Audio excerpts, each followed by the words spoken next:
You're old enough to figure it out on your own now. That's what my mom said when she kicked me out. I was 16. I didn't even have a goddamn driver's license yet. Let me back up.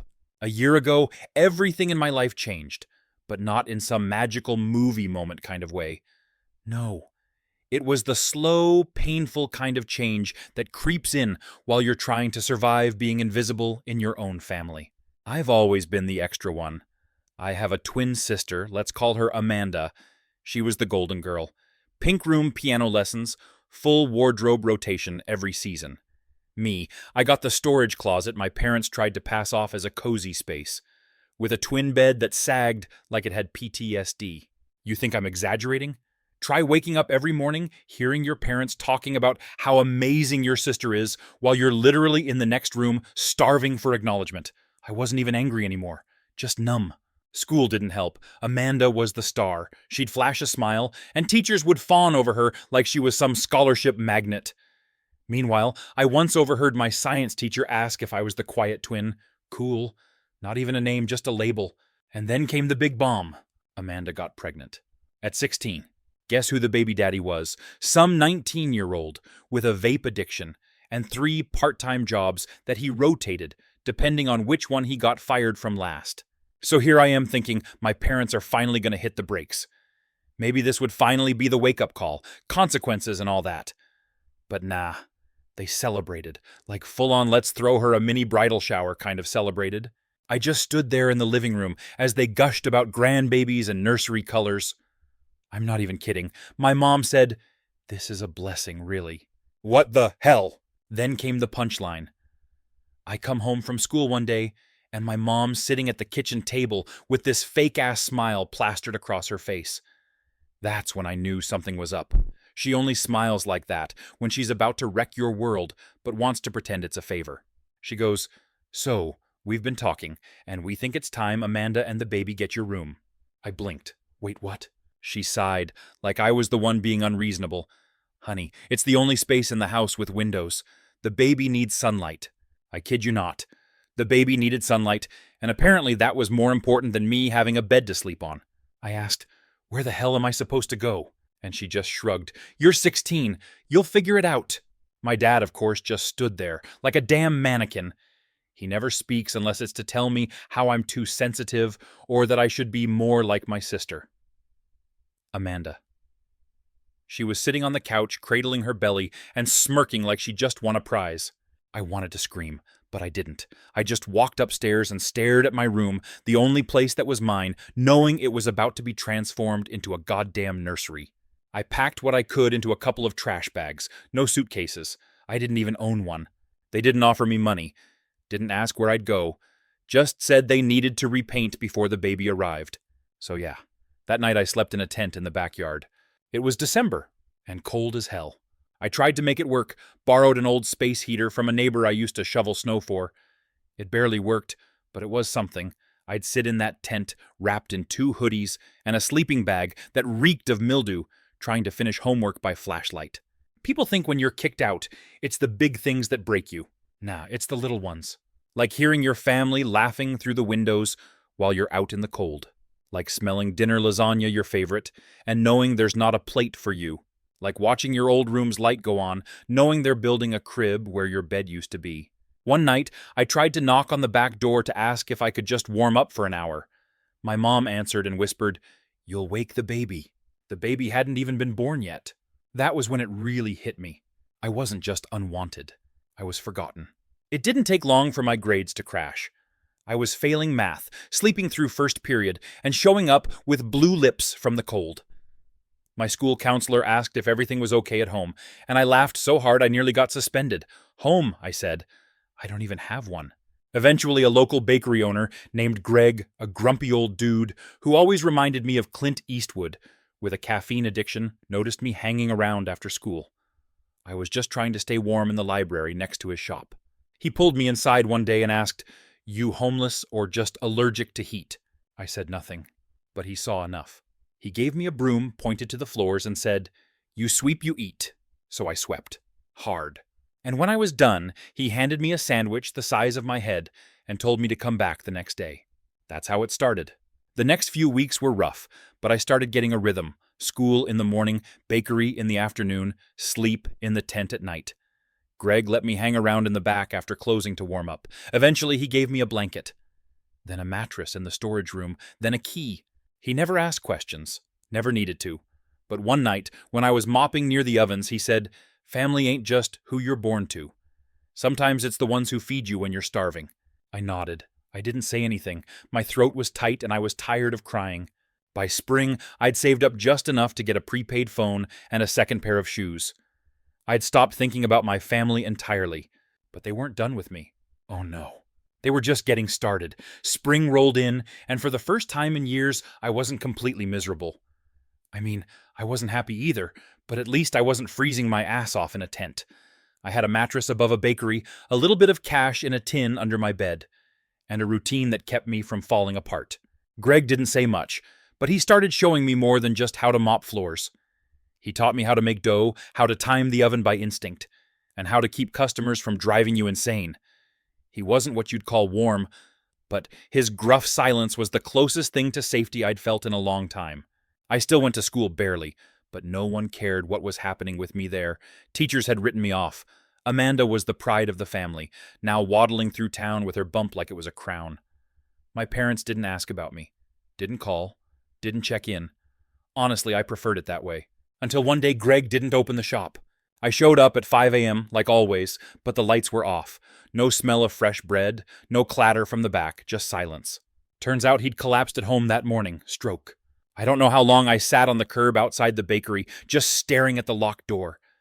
The man who'd basically saved my life was gone just like that. He passed away 2 weeks later. I went to his funeral. It was small, quiet, just like him.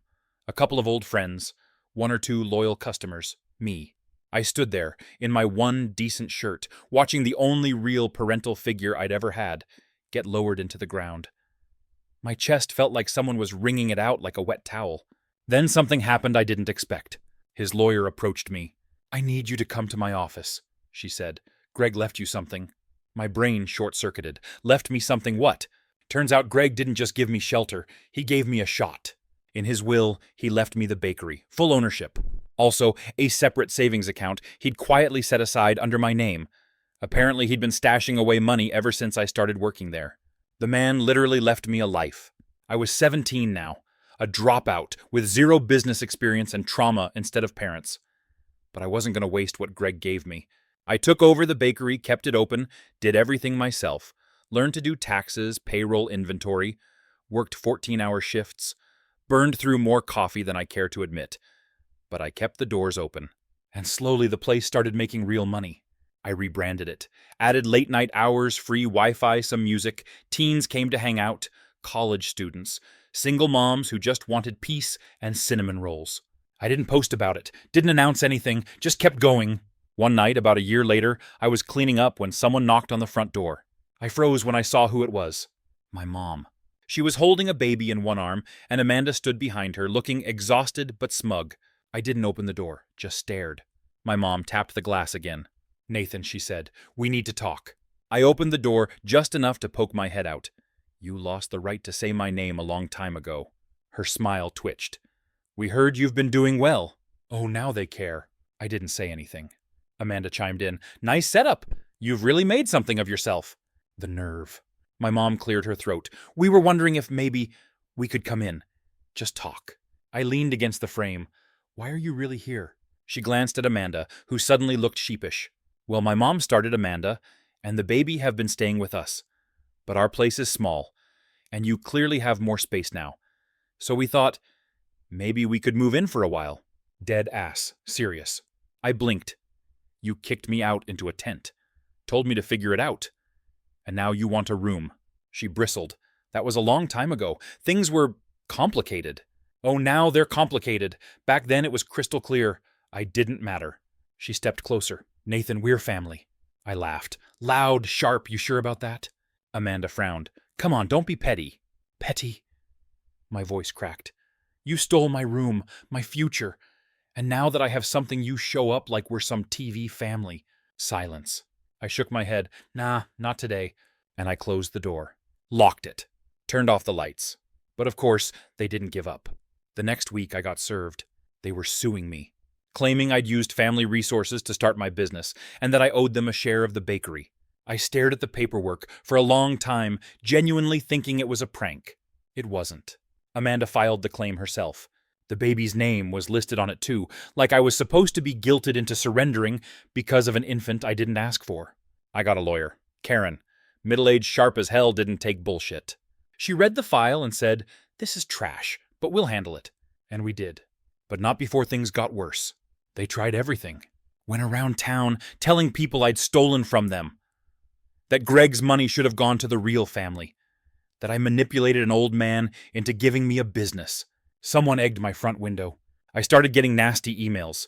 Customers dropped off. I had to fire 2 part-timers just to stay afloat. I was spiraling, I won't lie.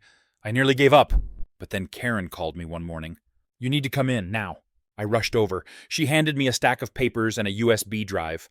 "I found something in the probate files," she said. "Greg kept everything, including emails from your parents." What I read made my skin crawl. Turns out, they tried to manipulate Greg years ago. Back when I first started working there, my mom sent him messages begging him not to enable me. She called me unstable, said I had violent tendencies, that I was a threat to Amanda's mental health. She asked him to fire me, said they'd sue him if he didn't. Greg responded with 2 words, "Try me." And then he opened the account in my name. My jaw was clenched so tight my head throbbed. They didn't just forget about me. They tried to destroy me. When the court day came, I didn't wear a suit. I wore the apron Greg gave me, the one with my name stitched on it. They showed up with a lawyer who looked like he just got out of law school and a whole stack of lies. But I had Greg's records, emails, financial logs, a literal signed letter stating he gave me the bakery because the boy earned it and because his own family failed him. It was over before it started. The judge ruled in my favor, called their case a shameless attempt to exploit a young man's success, ordered them to pay legal fees. My mom cried. Amanda looked like she swallowed glass. I didn't smile. I didn't gloat. I just turned around and walked out of that courtroom like I was finally free.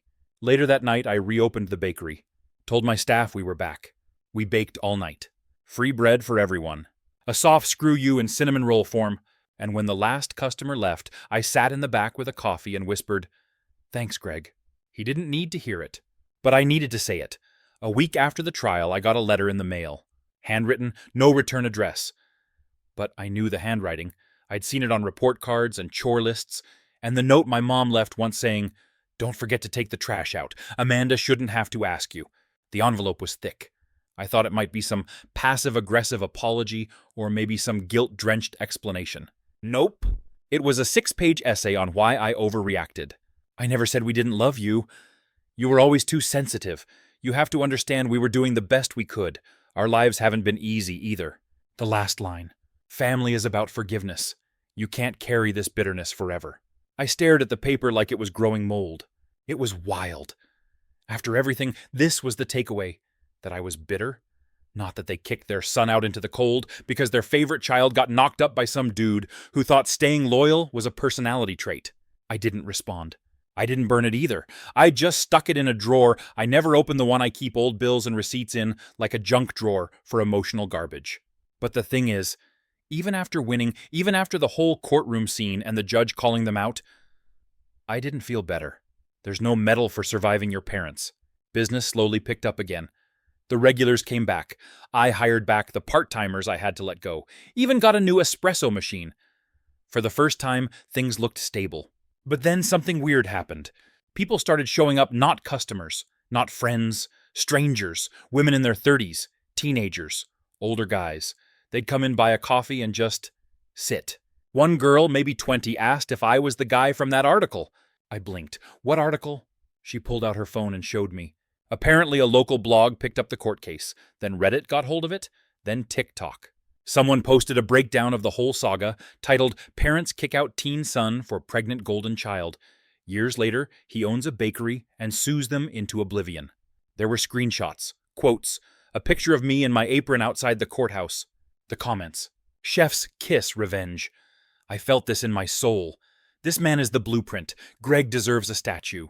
I didn't know whether to laugh or throw up. People started calling the bakery the Karma Kitchen. Some girl asked if I sold t-shirts.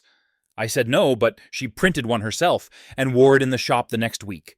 It said, You're 16. Figure it out. Mom. I lost it. Laughed so hard I cried. That moment. That was when something cracked open inside me. Not pain, not rage. Something lighter. But healing's weird. It's not linear. I still had nights where I'd wake up sweating, thinking I was in the tent again. I'd hear wind and flinch like it meant I had to hide from the cold. I still had dreams where I was sitting at the dinner table, and everyone was laughing, but I couldn't hear what they were saying. It's funny, trauma doesn't care if you've won. Some nights I'd be mopping up, and I'd get this wave of sadness so strong I had to sit on the flour sacks in the back and just breathe. And other nights I'd feel nothing at all, just numb, like my body ran out of emotions and left me on autopilot. But I kept going, because that's what you do. 6 months after the trial, Amanda showed up. I was closing up early for once.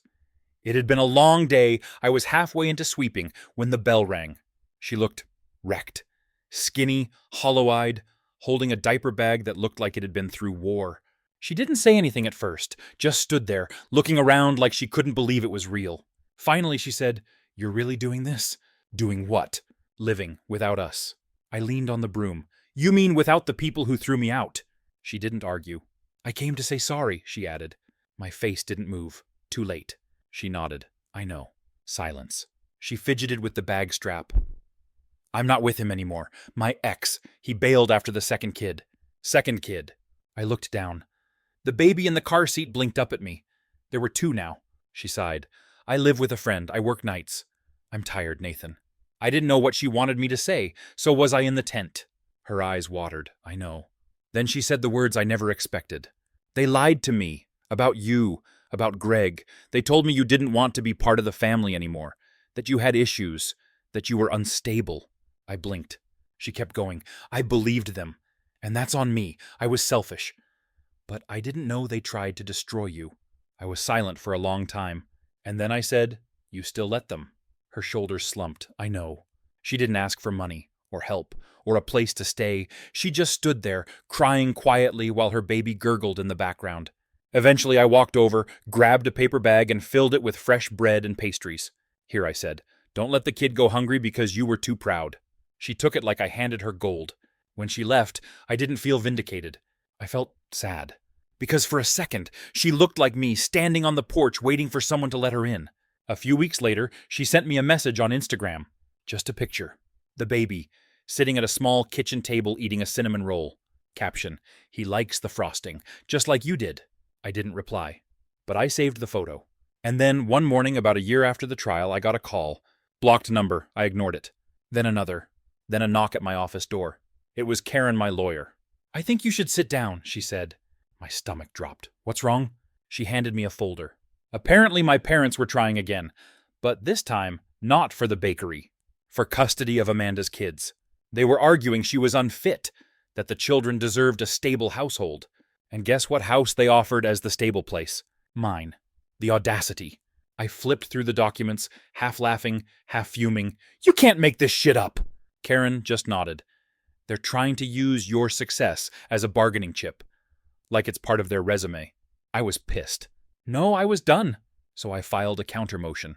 No, I didn't want custody. But I wanted the record to show publicly and permanently that these people were not safe. I submitted everything. Emails, screenshots, testimonies from old neighbors, even Greg's records again. And this time, I gave permission for the press to attend. If they wanted to play dirty, I was going to bury them. Court was brutal. Amanda cried on the stand. My parents lied through their teeth. But the documents spoke louder. The judge dismissed their claim, called them emotionally negligent. Amanda kept the kids. I walked out of the courtroom feeling lighter than I had in years. Not because I ruined them, but because I protected someone, even if it was someone who once left me behind. Later that night, I sat in my apartment above the bakery, staring at the lights outside. There was no applause, no epic music, just quiet. But sometimes quiet is enough. I don't need revenge anymore. I need peace. And I'm finally learning the difference. A couple months passed. Things were still weird, honestly. Not in a dramatic way, just in that subtle is this what normal feels like kind of way. I'd wake up, shower, make coffee in my tiny apartment above the bakery, and go downstairs to open up shop. I had employees now, 2 college kids, a mom who worked mornings, and a guy named Trey who could frost cupcakes like it was an Olympic event.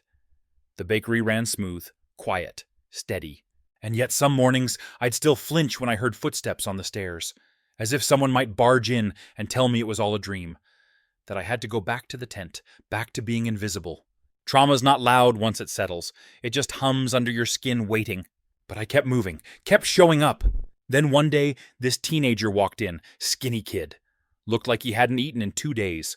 Hoodie with holes, sneakers duct taped at the toes. I knew that look. I was that look. He stood at the counter, staring at the display case like it was a damn museum exhibit. Didn't say a word. I walked over. "You want something, man?"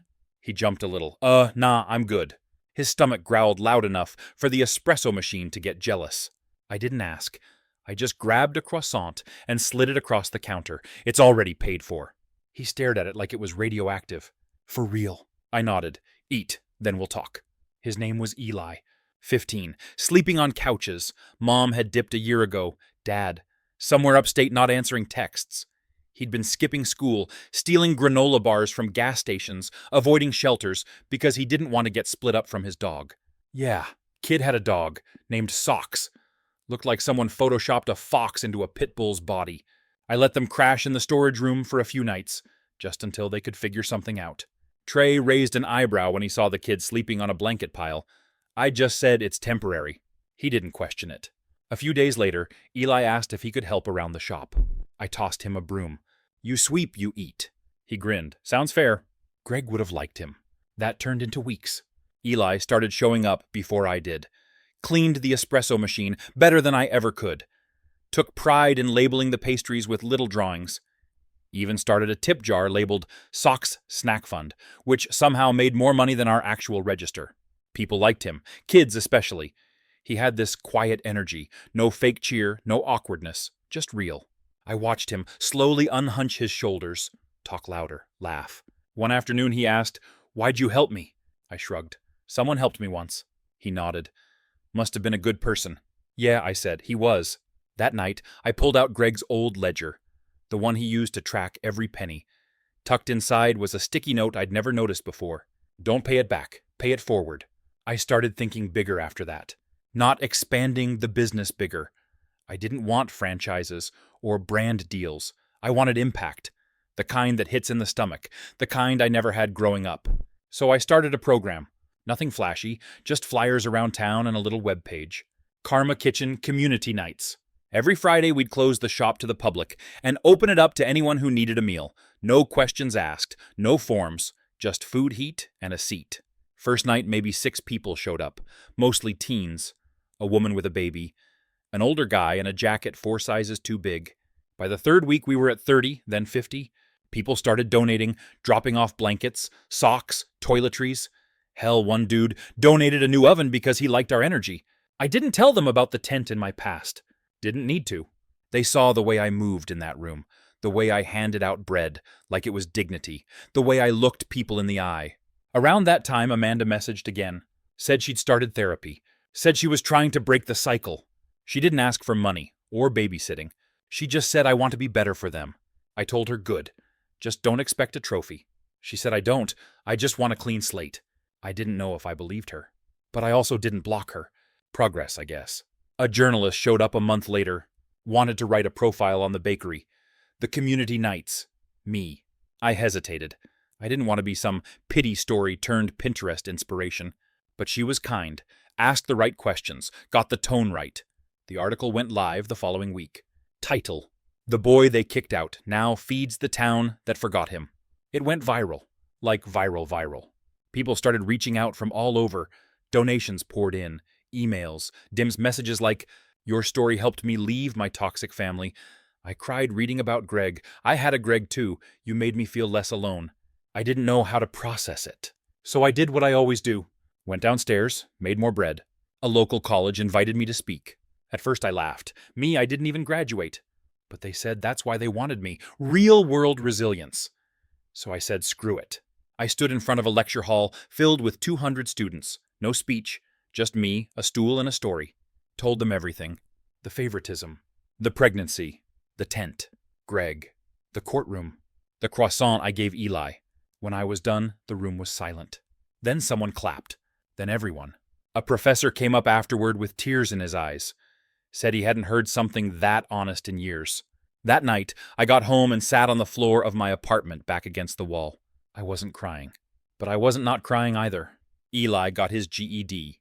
He works part-time now and takes night classes. Socks is fat and spoiled. He sleeps in the break room on a heated dog bed someone donated last winter. Sometimes Eli calls me boss. Other times he calls me old man even though I'm only 22. It's weird being called anything other than the disappointment. But I'll take it. One Saturday morning, Amanda and the kids came by.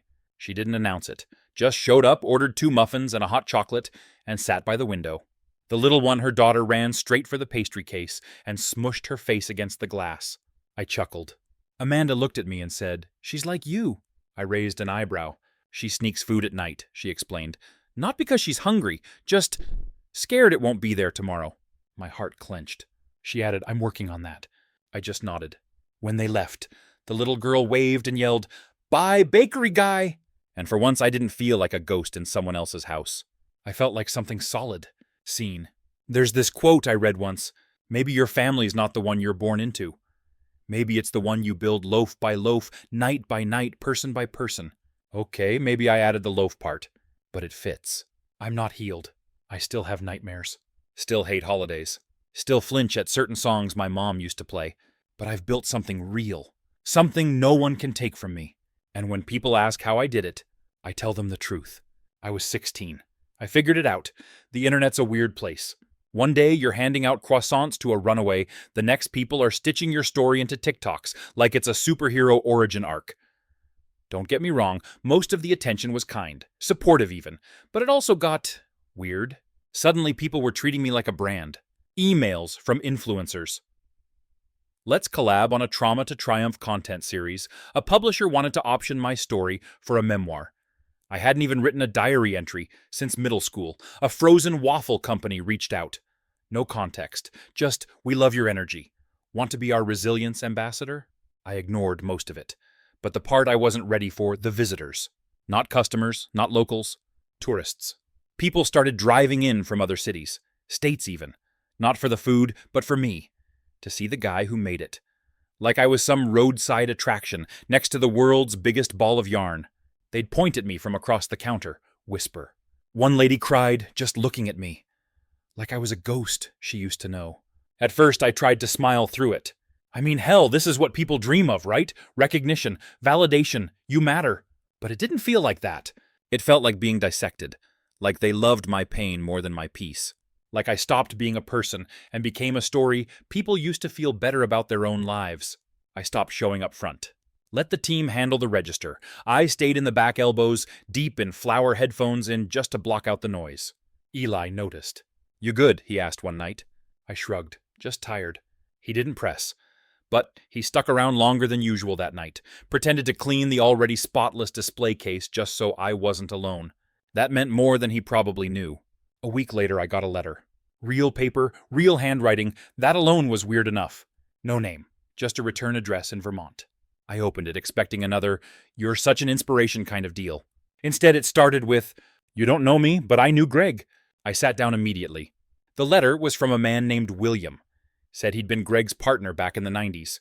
Not business life. Real partner. Real love. Said they were together for over a decade until Greg's brother died and he had to move back home to help with family. They never reconnected after that. I thought he moved on, William wrote, but reading about you, I realized maybe he just poured his love into something else. My throat tightened. "I don't want anything from you," the letter said near the end. "Just wanted to say thank you. For honoring him. For keeping the bakery alive. For being the person he believed in." I sat there holding that letter like it was glass. Greg never talked about himself much. I'd always wondered if he had family. Turns out he did. Maybe not by blood, but the real kind. The kind you lose and it still echoes. I wrote back. Told William everything. About the tent, the lessons, the first croissant I ever made right. He wrote back again. And that became a thing. We started mailing each other every couple weeks. Letters, not emails. Felt more real that way. He sent stories about Greg, how he used to sneak cookie dough into movie theaters, how he once biked 5 miles just to return a wallet with $6 in it. Said Greg loved thunderstorms. Said he wanted to open a cafe once but got scared. "Looks like you did it for him," he wrote. That one wrecked me. I kept his letters in the same box where I'd stored Greg's old ledgers. That box had become this quiet anchor in my life. Proof that even when everything else was chaos, there were still people who chose love over and over. Meanwhile, the bakery kept growing, not just in size, but in spirit.